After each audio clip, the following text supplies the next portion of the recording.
ওদের প্রতি আমাদের আস্থা নেই, তাই তাদের ব্যাপারটাকে গুরুত্ব দিয়েছি।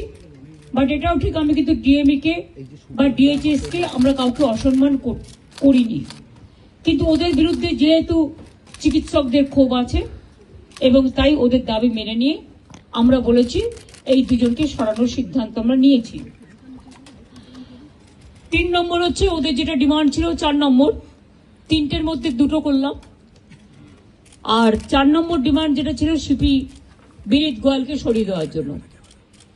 বিনীত গোয়েল ওদের কাছে নাকি আগেই স্বীকার করেছিল, যেটা ওরা মিটিংয়ে বললেন, যে আমি পদত্যাগ করতে চাই, কারণ আমার মনে হচ্ছে তোমরা যখন আমার প্রতি আস্থা রাখতে পারছো না, তোমাদেরও যেমন পরিবার পরিজন আছে আমারও আছে, এটা ওরা আমাকে মিটিংয়ে বলল।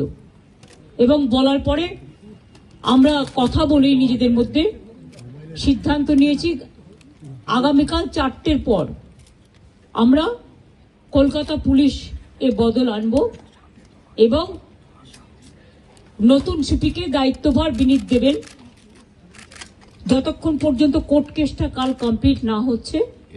4টের পর আমরা টাইম দিয়েছি। সেক্ষেত্রে নতুন সিপি এবং আরো কিছু পুলিশের রদবদল হবে, সেটা চিফ সেক্রেটারি কালকে নোটিফাইড করে দেবেন আফটার 4 o'clock। এবং বিনীত যেখানে কাজ করতে চেয়েছে সেখানেই তাকে দেয়া হয়েছে। আমরা এটাও বলেছি, দেখো পুলিশ আমাদের ফোর্স এবং তারা সারাক্ষণ কাজ করেন, তাদের দিকটাও আমাদের দেখা উচিত। যাই হোক, সব কথা তো আর মিনিটসে লেখা যায় না, কিন্তু ওরা চেয়েছে বলেই বিনীত ওদের কথাটা মেনে নিয়ে আমাদের রেসপন্স করেছেন, জানিয়েছেন।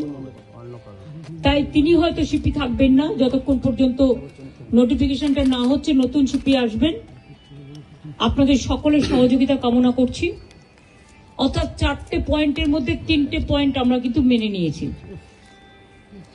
চতুর্থত আমরা নিজেদের থেকেই, যেহেতু ওই দিন সিপি পৌঁছাবার আগে নর্থের ডিসি পৌঁছেছিলেন আগে এবং 14 তারিখে ঘটনাটা ঘটেছিল এবং ওরা অভিযোগ করেছিল, যার জন্য নর্থের ডিসিকেও সরিয়ে দেওয়ার সিদ্ধান্ত হয়েছে। ওখানে কাকে দায়িত্ব দেওয়া হবে সেটা কালকে ডিসাইড হবে।